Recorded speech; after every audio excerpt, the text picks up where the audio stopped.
So welcome to another episode of the Talking Wheels podcast. The Speedway podcast comes down to you every Saturday. And I'm your host, Michael Wright, on Twitter's Righto74. And introduce my co-host. Well, I'll let Lynn introduce herself. And I'm Lynn Murray, and I'm a Glasgow Tigers fan and a Speedway enthusiast. And a driver investigator, but we're going to leave that to the side. And I'm introducing our guest today. So somebody who, well, I was going to say a colourful character in more ways than one, and we're going to talk about colour, I think, because that's always been a talking point since you started racing in this country. But somebody who I think has a really promising career, a really big future ahead of it, and we're looking forward to finding out more. And we have Birmingham's own James Pearson. So hi, James. Hi, how are you? We're good. We're looking forward to a good chat. So yeah, how do we find you today? We know you raced the other night against Redcar and you got a good win. How are we finding you? Are you just between trips at the moment? What are you up to? Nah, just finished doing my bikes later on this morning. Just woke up from a little nap and go back to Poland Monday. So race Saturday at Leicester and then quickly wash my bike Sunday and then fly off to Poland on Monday. Yeah. Now, it's interesting you should say this about washing your bikes, because I was on another Zoom chat earlier this evening talking to another young Speedway rider with other Speedway fans, and he was talking about washing his bike and putting it back together. And these are people who've been going to Speedway for years. A lot of people don't realise you actually have to take the bike apart to clean it. Yeah, it's kind of annoying. You can't just hit it with a hose. Yeah, I wish it was just a hose, eh? So, do you take the whole thing apart every time? Yeah, you gotta take the carby off, strip that down, brake clean it, put in some water, then dry it off, and then got to take your clutch off, do your plates, and like clean up your springs and that. And obviously you got to clean the bike, sprockets, chains, then your Kevlars and boots and helmets and everything. It's a long process, but it's worth it, I guess. It is, particularly if you're going from country to country. Have you got bikes in Denmark, Poland, and the UK, or do you have to transport them? Yeah, I got my last season's chassis over here this season, and then bought new ones for Poland and Denmark for when I do ride in Denmark. But yeah, just got a whole setup over there and then whole setup over here, so it's just easier, so I can just fly out with a backpack and it's pretty cheaper. It's a bit cheaper, I reckon. Yes, and the time, because I was speaking to a different young Speedway rider yesterday at Oxford, and he hadn't actually seen a proper bed in a week. Oh, jeez. I have to wonder, James. You know, we're just talking there about the lengths to which you go to strip down the bike and do all the cleaning. Do you find that most riders are mechanically minded, or do you know of some who know how to ride it well but have little knowledge of how the components work? Is there a mix, or are they all fairly well mechanically minded? I think everyone knows a bit about like how to do it. Some obviously know a lot more than I would know, but I think everyone knows pretty well what to do, how to clean it, because sometimes you don't have a mechanic to help you out clean your bikes, and you got to race Tuesday and Wednesday as like a double header. So I think like everyone knows how to clean their own bike. So yeah. And I guess a lot of the riders end up doing spanners for other riders anyway, don't they? So I suppose they kind of get to know both sides of it fairly well. Yeah. Well, Zane Kennedy's one of the blokes I've seen at Birmingham a lot, helping out some of the boys, because I don't think he lives too far away from here. So yeah, he helped out Josh Pickering last week, I think. So yeah, I was surprised really, James. I know in pre-season, or certainly in the British pre-season, I remember contacting you just through social media, and at that point, it didn't sound like a move to Britain was that close, really. And not too much later, you were kind of unveiled as a Birmingham rider. I mean, would you talk us through what happened there? You know, the build-up and how it all happened. Yeah, well, basically Phil Morris texted me, well, and just happened like that really, because I didn't. Dad got the message, and I woke up one day and he was like, "You want to ride for England this year?" I was like, "Oh, sure, why not? I guess I will." Like a big opportunity, so I took it, and kind of happened pretty quickly. Got my visa. Took a bit while to get my visa, but then got over here, and well, I think 1 or 2 days, and then it was press and practice, so it happened kind of really quickly. So Right, so maybe some people might not understand it, but you are riding for Birmingham. You've signed with Birmingham, but you actually belong to Belle Vue. You're a Belle yes, Vue asset. So how yeah. did that work for those that don't know how that works? Well, so I wanted to sign with Belle Vue because Mark Lemon, he's always looked at me and wondered. So obviously I was like, yeah, I'll sign with them, and Birmingham need a rider. So they said yes, like, can you sign for Birmingham? And I was like, yeah, I don't want to really sign with you. I will sign with them, but then they loaned me out to Birmingham. Yeah. Sometimes it's hard for people to get their head around because it happens a lot in speedway. I mean, the one that's closest to my heart at the moment is that Anders Thompson, who's doing the GP qualifiers this year, and he's still a Glasgow Tigers asset. Yay! Yeah, Well, we seem to do this. well, we also talked about it then, didn't we, when Colin Bailey was on? Because I think when we talked to him, and I know you know him, but I think he'd only just been announced as Belle Vue's number 8, I think. And I remember we got some questions ahead of it about what does it mean to be a number 8 for a Premiership side, and there was a lot around that. So yeah, it's always worth asking that and finding out from a rider's perspective, because you don't always keep up with the changes as a fan, to be fair. Yeah, but that was one of the I mean, I did ask for some questions, and that was one of the ones that I got. Was could they explain what an asset was, as opposed to you're just signing for a club or whatever. So that was one of the questions that I got. No, I was just checking. There was another one. No, it wasn't so much a question, it was a comment that everybody knows what kind of mood you're in because it always shows on your face. And you're not happy and smiling. Oh. So that was good. But you've come to European Speedway from Australia through a slightly different route than most Australians do. Because you started off, because most of them, I know there's certain competitions in Australia, and part of the deal is then they'll sponsor you and they'll sponsor your visa to work in the UK as a speedway rider. But you went to Denmark and Poland instead. Yeah. Was there any particular reason for doing it that way, or? Oh, well, first year ever coming overseas was 2017 for the 85 World Championships when I was 12, I think. Yeah. Like the 12, and KLS Denmark has helped me since 2017 all the way till here, and it's been a very, very big help. So, like, I stayed at their house. I had a workshop there. Rode at Ultra, like, just practice everywhere in Denmark. Now I kept on doing that till 2019, just practicing racing, because you can practice there like 5 times a week and then race on the Saturday. Like, it's crazy amount of practices you can get, and like tracks are all in the vicinity of like an hour, which is like very good. Yeah, and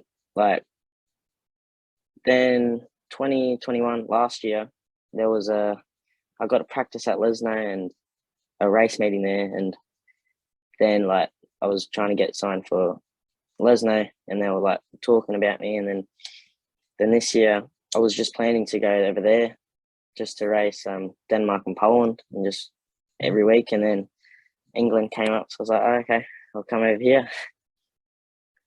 So where would you say your home base is at the moment? Oh, I've got no idea.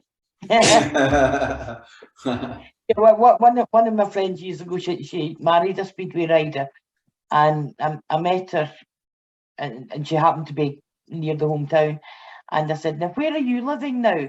And she pointed to her suitcase and said, "Here." Yeah, well, that's just my suitcase. Just close that recording. How are you finding it so far then, James? You know, so your season so far, first season in Britain in the league with Birmingham, and you had a decent night the other night against Redcar. Got paid for 7, didn't you? I think. How are you finding it? You know, getting used to the different tracks. Obviously, quite a variety in this country. How do you feel? You know, if you look back at the season so far.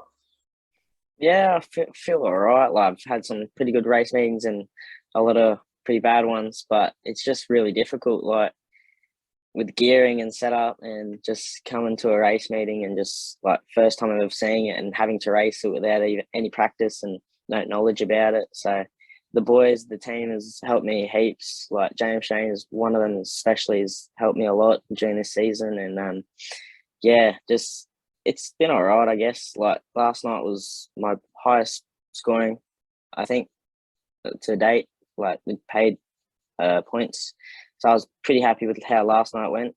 Didn't expect us to win that one, but we did, so which is pretty good. 2 on the trot. Hopefully we can win Leicester. I don't know. It's a very tough team. They're number 1, but we'll try. And yeah, I think it's been going all right. Yeah. So, did you manage to improve your Polish? No, oh, kind of, yeah, actually. I can say hello now. Dziękuję. That's about it. In Czech. I don't know a lot of Polish, but it took me ages to work out this. Zajcicia was not a rider, it meant winner. Wait, no, I think dziękuję means thank you. Yeah, dziękuję means thank you. And Czech means hello and goodbye. Yeah, it's a hard language.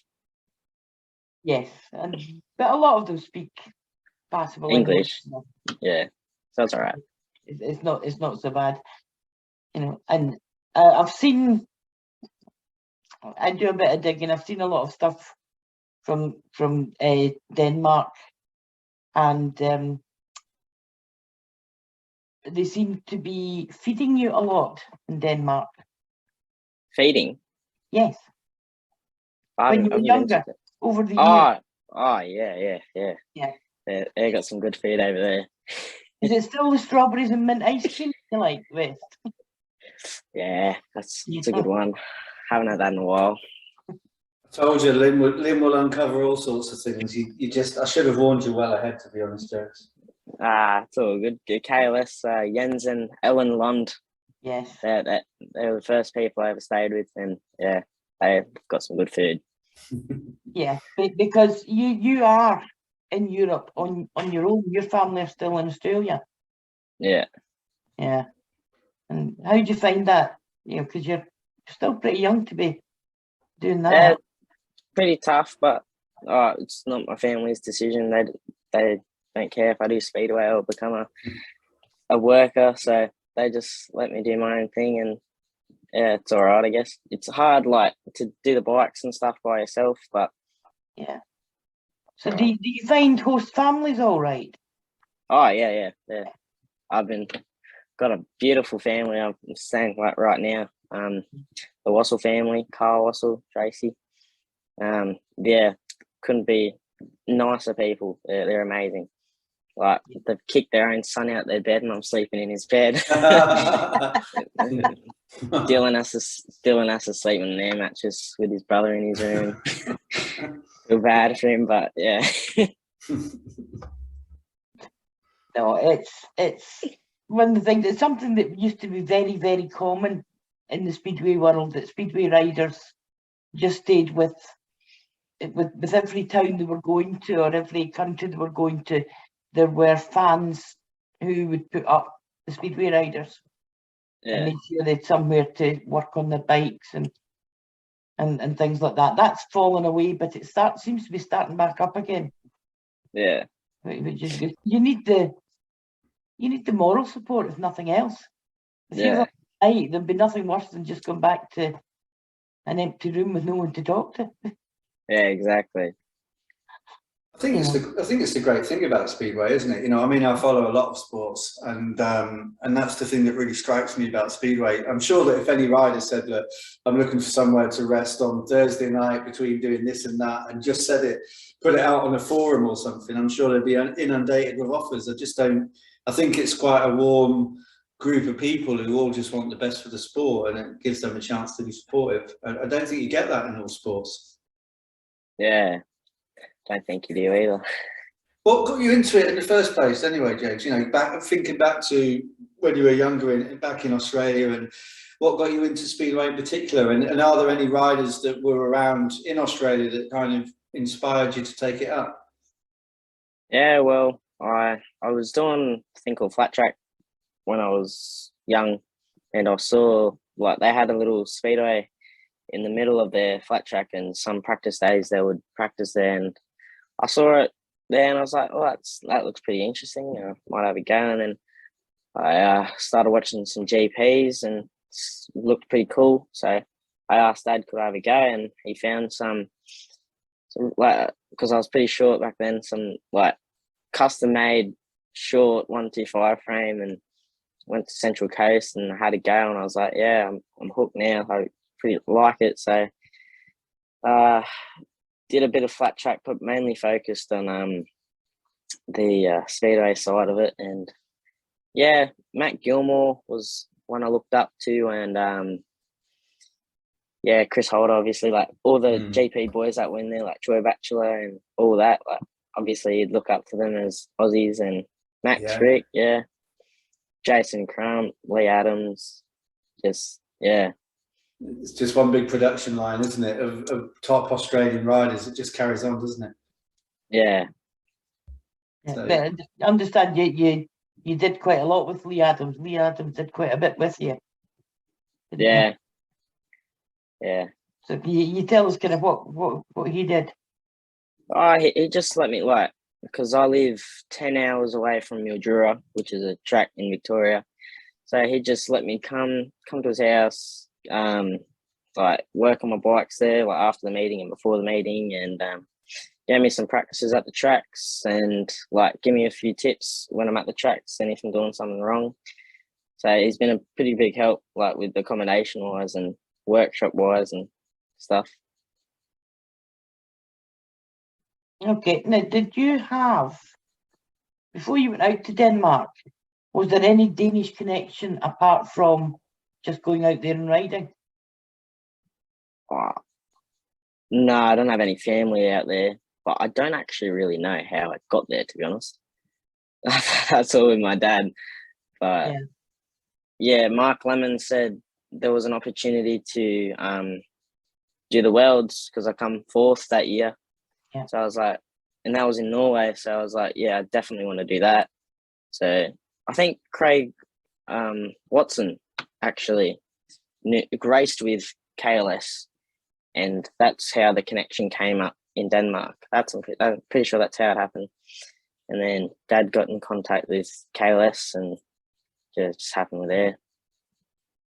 Right, and there's no previous connection with Speedway going back generations, as tends to happen.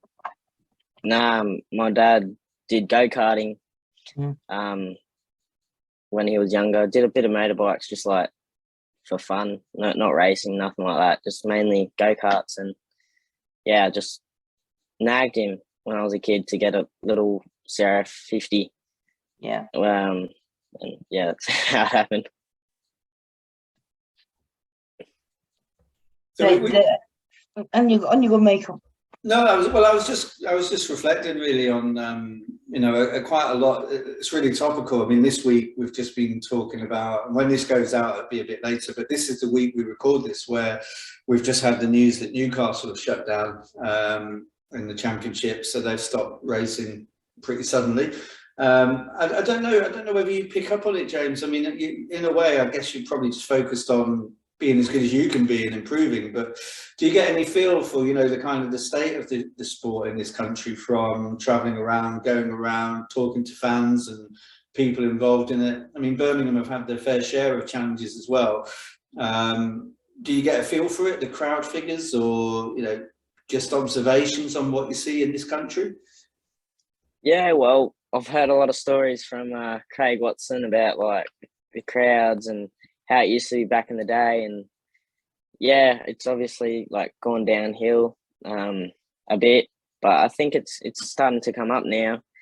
We need supporters at Birmingham to keep the club alive, and it's a great club. Everyone's so friendly, so I'd love to see it survive to next year. And yeah, Nigel Tolley's doing a great job with that, keeping it alive. And yeah, I think we need 1,000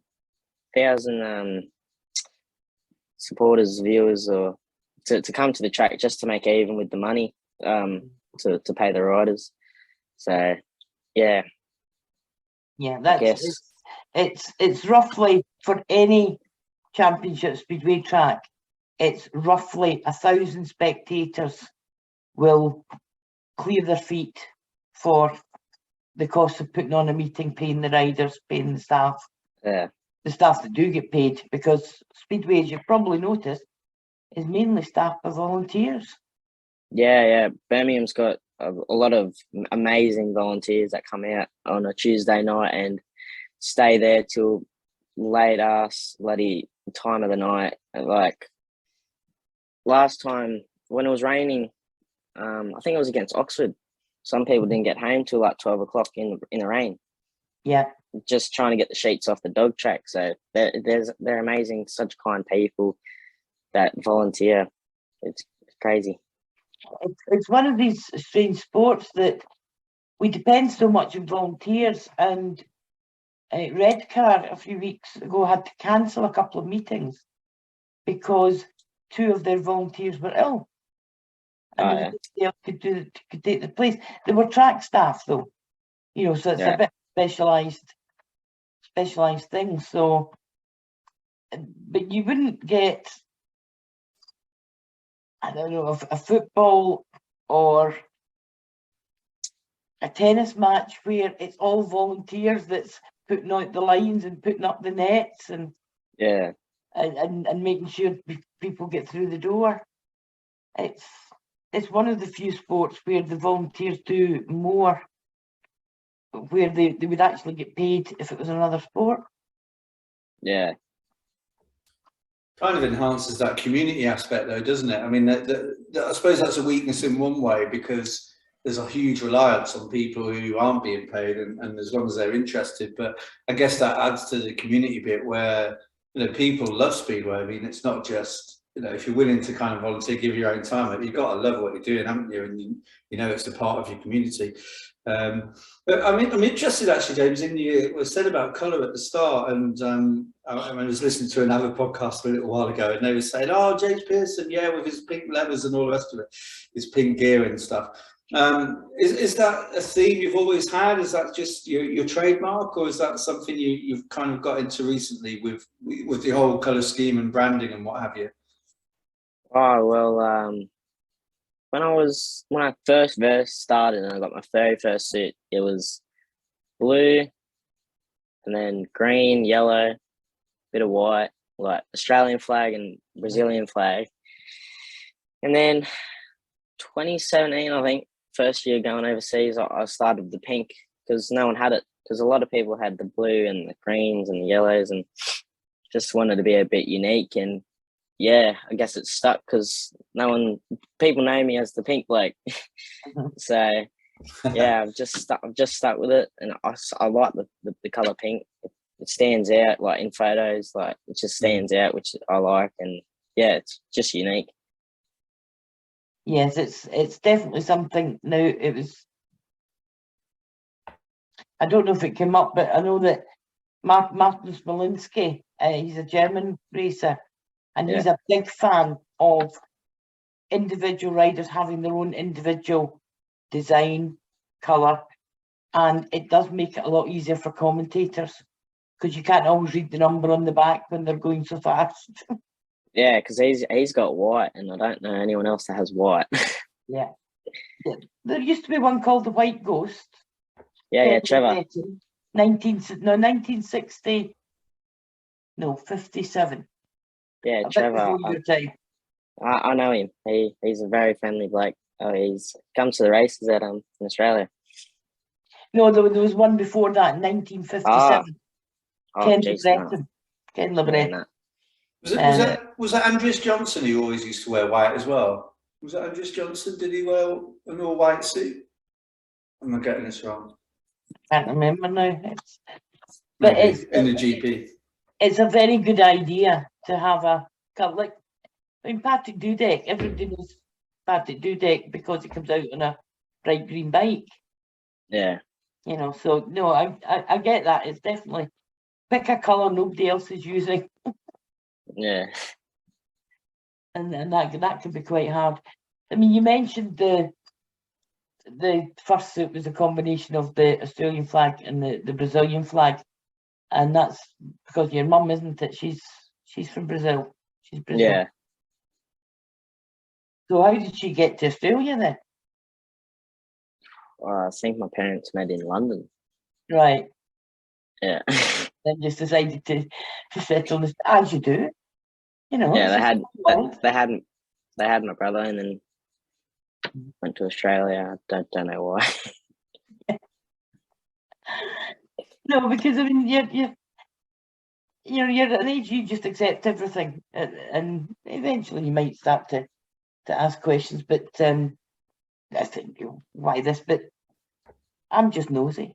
To be fair, just give Lynn a bit of time, and she'll be able to tell you it all anyway. So give her a few more weeks; she'll be able to tell you everything that you need to know. Yeah. There was I was reading in the Speedway Star last week. I think it was. I think Lawrence Rogers was saying something about the track at Birmingham, and almost saying he felt it was a bit too fair and you didn't have enough home advantage. Is that something that you've noticed? Do you feel that, or does that not bother you? Oh, it's a track you got to race, and you got to race everyone, I guess. But yeah, like Leicester has a home track advantage, I reckon. Plymouth obviously have a great home track advantage for their small track. I really want to go there. Sounds pretty cool to ride a small track again. But yeah, it's all right, I guess. Everyone can ride it because it's a good track. It's a lot better than last season, apparently. So yeah, everyone's ridden the track for like past seasons. So I guess, yeah. Do you feel you've got the setup for it now, or is it one of those places where it all depends on the weather and it can be a different setup for different meetings, or can you dial yourself in? And you know what I'm getting at really is there almost an optimal setup for Birmingham, or does it vary a lot meeting to meeting? It is the same pretty much at the end of the meeting, always. But yesterday it was a bit grippier than normally, so. Yeah, I'm still trying to find the setup, but I think I've kind of got a good one now. Maybe, I'm not too sure. Got Crumpy to help me with that one, so that was good. But yeah, it becomes a blue groove at the end of the meeting. So I think Lawrence has bought some dirt, maybe putting some dirt on the track. I'm not too sure, but yeah. Yeah, it sounded like he wanted a bit more home advantage, didn't it, from what he was saying, I think. Yeah, I didn't read it. But the Glasgow track's much the same. There isn't a home advantage because they make it a fair track for everybody. So you'll see that in August when you get up here in August. Yeah, I'm keen to ride that track. I was there the other week for the British youth, just watching. All right. Yeah. Yeah. That was a good one, that one, actually. Yeah. I was helping out one of your mates, Freddie Hodder. So right. No, I was there as well. So it's I nearly live there. So. It looks really good. So I'm really keen to ride that one. Yeah. No, we're definitely keen to see how different people do it. So of course we're also doing the GP qualifier up there. So I know that we went to Uni Legno, so that's in the under 24s. And Yep. now I'm not 100% sure on the setup over there for the under 24s, but am I right in saying they've got to have so many non-Polish riders? Yeah, they have to have at least 3. Right. At least 3 in the team, but they can have as many as they want. But they have to have the number 6 and 7 have to be the Poles. Right. Yeah. So that's really making it as that is the world under 24 league. It just so happens to be run in Poland. Yeah, kind of, yeah. Yeah, because there isn't another country running an under 24 league that I'm aware of. Nah, Poland's got the extra Liga, so they just run the under 24 extra Liga, and they have 250 extra Liga as well, I think. And do you still get, even for the under 24 matches, because everybody knows Poland and Polish people go nuts for speedway. Yeah. And you still get, I'm guessing you get more people at under 24 Polish match than you get at Birmingham. No, not really. No? Is it a bit like junior football or stuff like that? Yeah, like at Chesterhove, there was no one. I think there was like around 50 people there, but Dear. Lublin had a good crowd. They had like 300 people maybe. It's not as big as the top extra Liga because we are juniors, but yeah, I haven't been to a home meeting in Lisbon yet, so I don't know how good the crowds are there, but yeah. Well, give it time. I mean, you'll have seen it at Glasgow for the youth speedway. There was a fair crowd. I mean, it wasn't massive, but there was a fair crowd.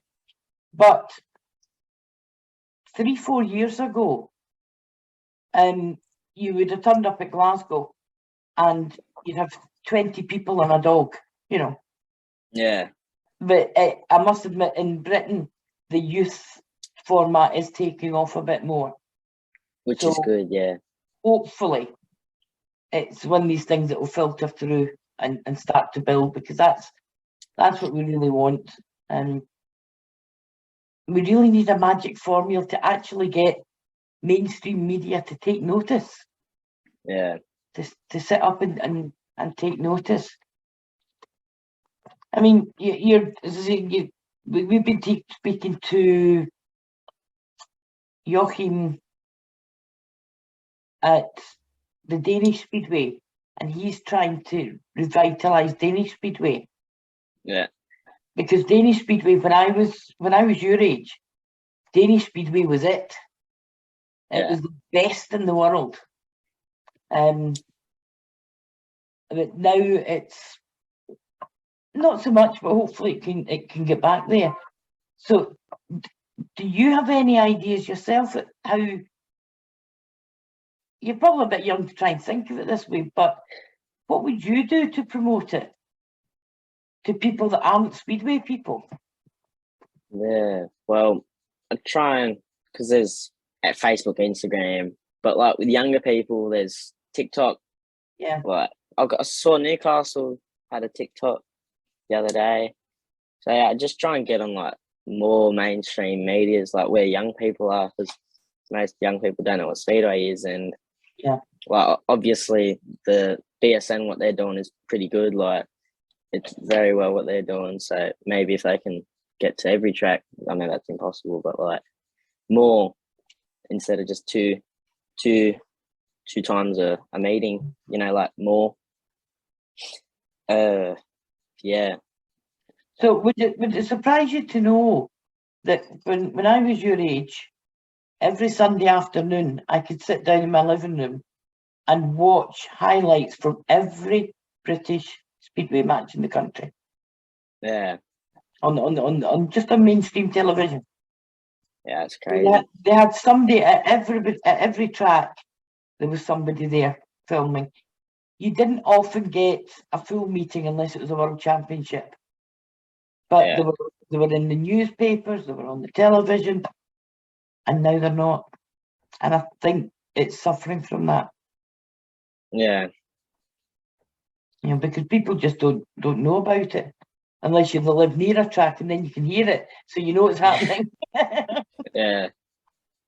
And the trouble, and it's a shame, isn't it? Because in a way, it lends itself to things like TikTok. You know, kind of 1 minute races and things like this. Or there or thereabouts. It's quite a nice bite size. You can show a lot of action in that time, or just put some highlights in. And I mean, let's face it. You could, if it wasn't for all the running time outside of the races, I mean, you could show a whole meeting in like 20 minutes or something like that, give or take a couple of reruns and things. But, you could actually show a whole meeting in the highlights thing.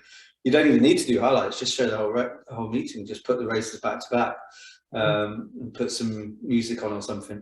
Are you seeing more kids at Birmingham? I guess that naturally enough, you'd probably appeal to a younger kind of generation of fans coming through. Do you do much? I mean, I know that riders have fan clubs, and you've obviously got an online presence. You've got your stuff on now. You've got a brand almost. Is that something you're working on as well, trying to get yourself that profile? Yeah, well, there's heaps of children at Birmingham actually. Like, there's a fair few kids there, and don't think I have a fan club yet, but yeah, trying to get my socials up.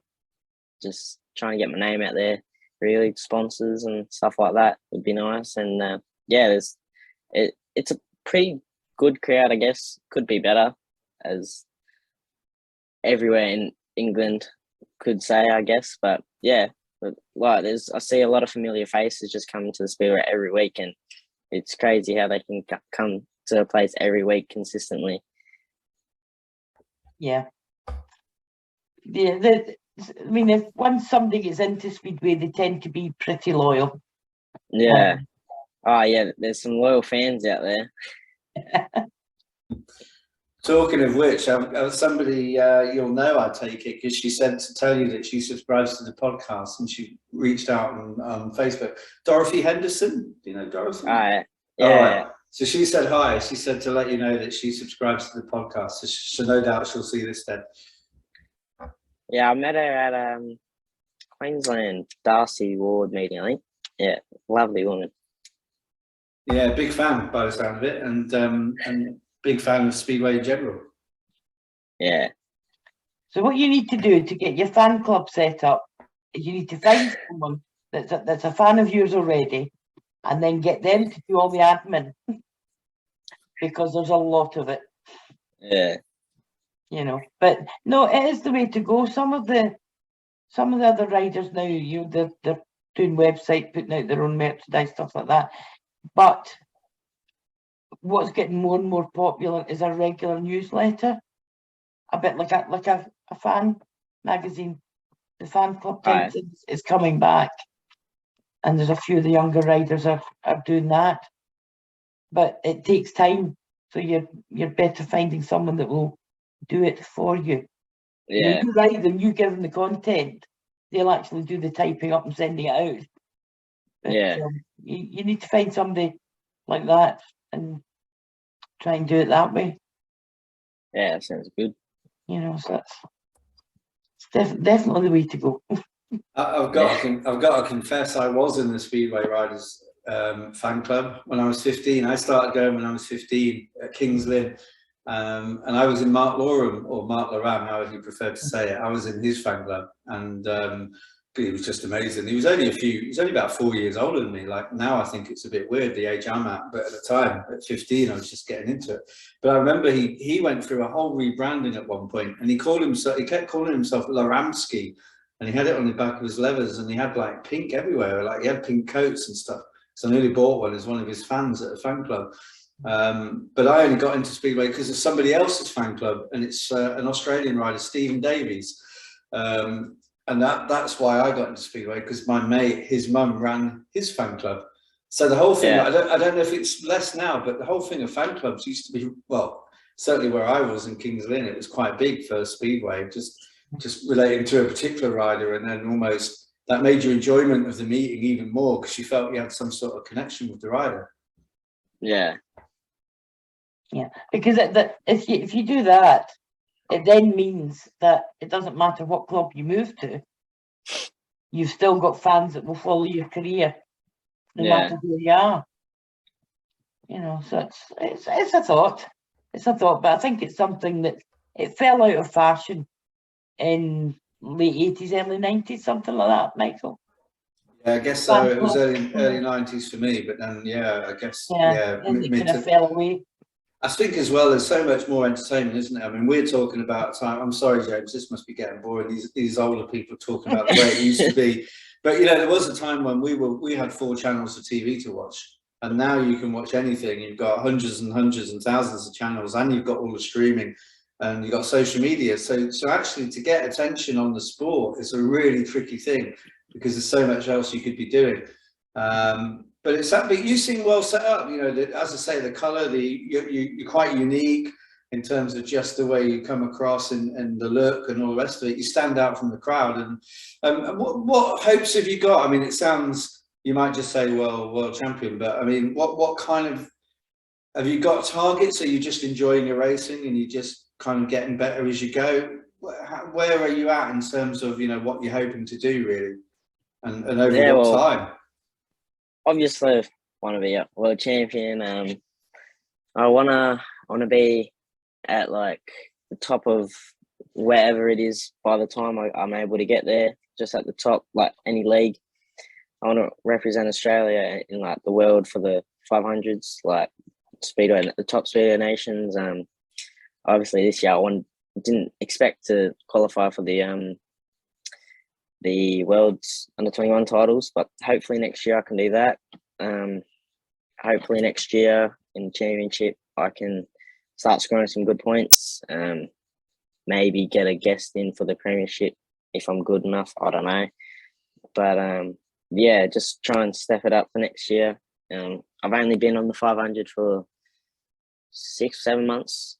I think started in September last year, so just learning pretty much and just trying to get some experience. So it's really early days for you, isn't it, in a way then, like that? I mean, actually, when you put it into context, that's pretty impressive, isn't it? You could make the mistake as a fan of just looking at the average in the Speedway Star and going, okay, well, there's room for improvement.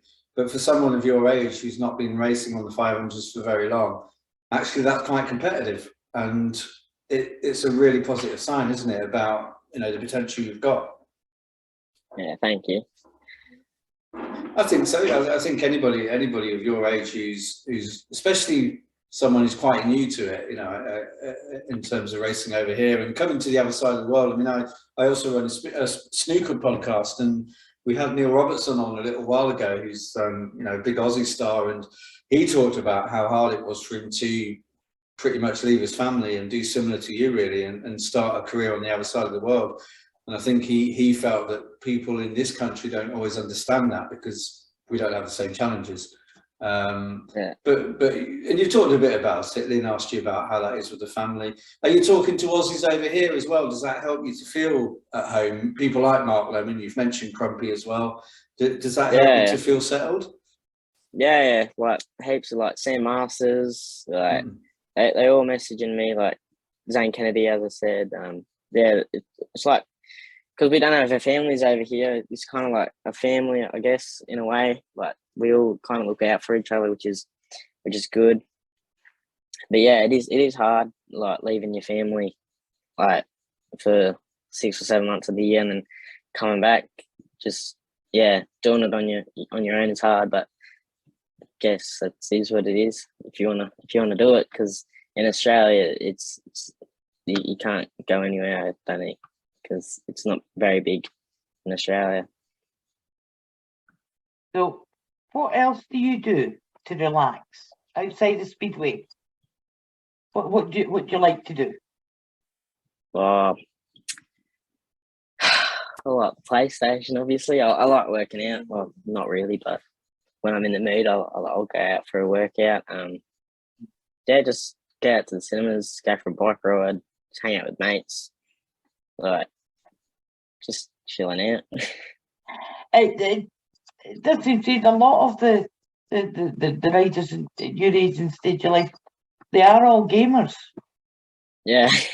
So you can still keep in touch with them that way as well, because it seems to be the favourite way to pass the time and relax.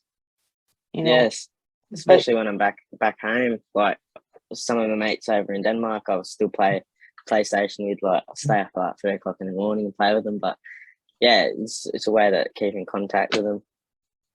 Yeah, that is good. Did you ever consider doing something else for a living? No, not really. No, Nah, you didn't want to be an astronaut, or nah. Well, I've always been into motorsports and stuff like that. Like when I was just started speedway, like he was like, you can also do road racing, but nah, it doesn't really seem interesting to me. Like speedway, and yeah, couldn't see myself doing anything as different. a spectator, road racing isn't as much fun. Nah, no, because you can't. Yeah, you can't see the whole track. No, you only see one corner. No, that's it. It's just there's just something about speedway, and it's in a capsule, so you can see the whole thing. You can see everything going on, which is why we like it, and also people like yourself, they're a bit more accessible to the fans. Yeah. Anybody in most speedway tracks, anybody can just walk up to the pits and just start talking to you. Exactly. Yeah. And you don't get that everywhere, because I'm quite sure Lewis Hamilton doesn't let people come into his pits. Nah. Inspect his car and say, what does that do? Yeah, exactly. So it is very accessible, very family friendly. So you're heading in the right direction. As you've got a good team behind you that's helping you up the various rungs. Yeah, thank you. To get where you're going, because it's hard, particularly breaking into the mainland Europe side of things. Most young Australians go UK, Europe. You've gone Europe, UK. Yeah. But no, you're doing well. Just hang on in there. So. Thank you. Are you going to be, Lynn, are you going to be nice to James when he comes up as a visitor to Glasgow, when he comes up with Birmingham? You're not going to be kind of nasty or unwelcoming, are you? No. I always go up to the pits to visit people. You'll be able to spot me. My legs don't work, so I'm in the mobility scooter. And you've been to Glasgow, so you know that steep hill going up. Yeah. I can actually get up this in the mobility scooter, and it seems to be a weekly entertainment. There's people who stand at the top of that hill and going, is she actually going to make it up this thing? Slows down. I've even done a wheelie at one point, not come off, but I made it to the top times. But of course it's a low power thing, so I haven't really got the oomph to get it. It just slowly crawls up, and they're going, is she going to make it this time? But no, I always make it. And I do go around both sides of the pits to see everybody. We're missing the trick, really. We talk about entertainment between heats and in the intervals. I mean, you could have some kind of like scooter racing or something, couldn't you? They have done that at Glasgow. Because Glasgow is owned by the Fasenna family, who own Allied Mobility. Yeah. And yes, we have had scooter racing. Cool. Out on the track. Oh, that's the way forward. It definitely is. It's just keeping people entertained. Yeah, it's nice actually. You saw on the BSN coverage for the Oxford match, where they had like a kids running race, didn't they? Which I gather they've been doing that for years, haven't they? We have, yes. And that's when you can see that the youngsters are definitely coming, because they are the whole width of the football pitch, usually 2 or 3 deep. That's how many children are there. So it's good to see that, and they've got their own little fan club as well. Like Glasgow, Birmingham's got something similar, haven't they? They've got a kids club, have they not? Yeah, I think so. I don't really know. What, they didn't ask you to join? Yeah, I'm surprised they didn't. Well, in Glasgow, Ben Basso actually sometimes joins in the kids' space. Yeah. You know, the first time he did it, he sneaked in for a laugh. I think somebody bet him.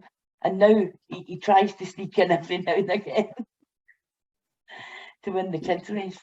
It'd be good actually, wouldn't it? I mean, I think you come across well, really, James. You'd be the sort of person that kids would relate to, and if you were going to schools and taking your bike out and stuff like that, I'm sure you'd make quite an impression, really.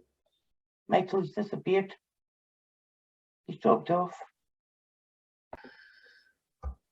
So we normally finish, James, with a bit of a quick fire round. We'd like to ask you 5 questions, and we call it 5 ride maximum. So you're going to get 3 for each one that you answer, 3 points each, and then hopefully you get your full one at the end, and we're all happy, and you get the bumps at the end, and everything's good. So the first question, quite a straightforward one, and I just wonder. Question 1 is what your favourite track is, whether you've got one that you've visited, or even if it's the stadium so far. Is there one place that you particularly enjoy going to the most? In the UK? Anywhere. All right. Oh, I think Manchester was pretty nice. I rode there the other day. That was pretty good. They're a Lesno. Yeah, what's Lesno like for anybody who's not been or seen it on videos or YouTube or anything? What's Lesno like? Oh, it's just big. It's real smooth and it's real easy to ride. You can just come in and just keep it wide open and just relax. Really, you don't have to like tip it in as hard as you would in the UK. But yeah, it's kind of similar to Manchester, to be honest. Mm-hmm. But I think I have to say Manchester. That was a very nice track. Okay, cool. Okay, that's 3 points. So 3 points in the bag. We can mark that in the programme. And go over to Lynn for your second ride.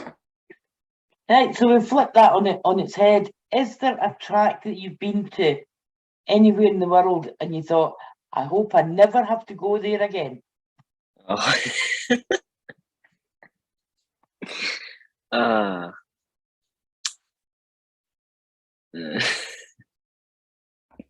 don't know if he wants to give it away, do you? Did you build your own track in Australia? You know, maybe that's not the best one, you know. Nah, I think Monkey Bay 2019 World Titles was pretty shit. Yeah. I haven't gone back there since. Well, there you go. Were you about to say Leicester, or did I mishear you? Yeah, I was gonna say Leicester. Not to give them any kind of edge. Anyway, all right. So, okay, well, look, you still answered it, so that's 6 points, So all going good so far. So let's go for your third ride. So we're getting into the middle of the meeting then. So this one is just about, you've talked a bit earlier about riders that, you've either worked with, influenced you, that you got on with, had an influence at all. Have you got one kind of favourite rider, whether that's somebody that you look up to or you just like watching? Is there anyone who, you really feel is your favourite rider? I guess that's the question. My favourite rider?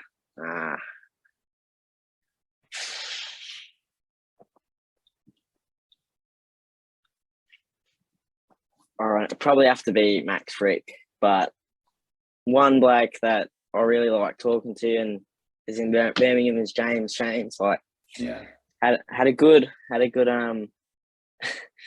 good victory lap or whatever it's called last night. Yeah, doing some burnouts, but yeah, he's very, very nice, very good bloke. Just always there to help.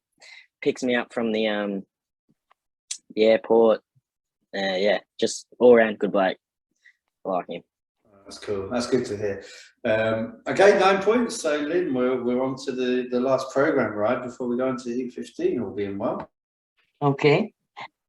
I'm just going to make this slightly different because you're expecting me to do the opposite. Is there any rider that you never got and will never get to meet in real life now, that you wish you had had a chance to meet? Do you ever watch the historic Speedway and think, oh, I wish I'd met him? Or I haven't watched many back in the old days racing, but I'd love to meet Greg Hancock. Right, yeah. Good answer. He's always like, I've always looked up to him. I'm bloody riding his handlebars right now. I've got like the ones he made, the bent ones.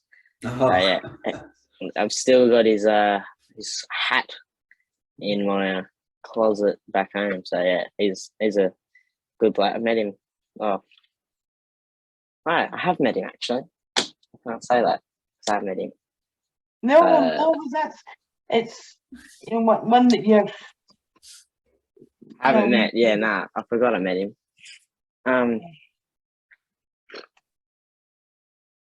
Jason Lyons, probably. There you go. Yeah. Shout out to a tiger. Yeah. Yeah, I've never met him, but he was a good rider. Yeah. Yeah, he had a good career in Britain, didn't he? Really good. Cool. Well, that's 12 points. So we're well on now. So we're 4 races in, 12 points in Heat 15. Naturally, you're getting selected for Heat 15. Not going to not try and get you to get your full maximum. So you're there and up at the tapes. This is an easy one, really. It's not trying to catch you out. I just wonder, do you remember your first meeting that you went to, whether that's as a fan or racing, and if you can remember much about it? First ever meeting. Like big meeting or just like any meeting? Yeah, any meeting. Any rate, yeah.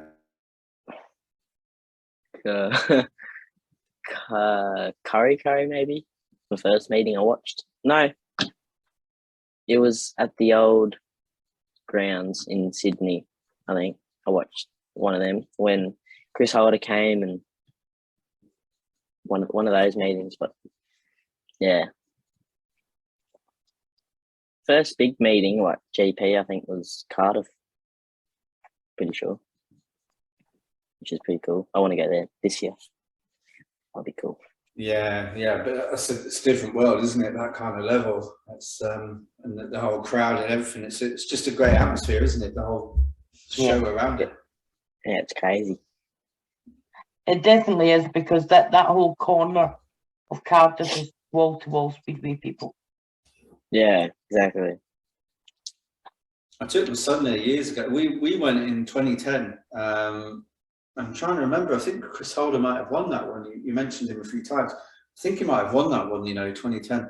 And my son came with me, and he was quite a bit younger then. But what he remembers the most was the Polish fans, because we had loads of Polish fans right behind us singing all the way through like a football crowd. And he was like, "They're amazing! They're amazing! Polish fans are brilliant." And he remembered that more than the racing. Yeah, they are crazy. Well, look, it's a 5. You've done it, really. You've done it there, Joe. You've got the 5 ride maximum. You've got the bumps at the pit gate there, and the crowd are all on their feet. So all good. We knew you'd do it. So I think from our point of view, it's always really nice to meet people like yourself, people involved in Speedway. We're fans, and it gives us an insight from very different points of view. But also when it's a rider, I think certainly I can speak for myself and say I always then look out for that rider during the season and really wish them well, and that's what I'll certainly do for yourself. I just really hope that you have a good season, that this is just the start of hopefully a big career for you, and just best of luck. I just hope you keep improving and enjoying yourself, and that the good things come to you. Thank you very much. You're welcome. It's been really nice to talk to you. I heard you were a wee bit shy. Lovely to talk to you too.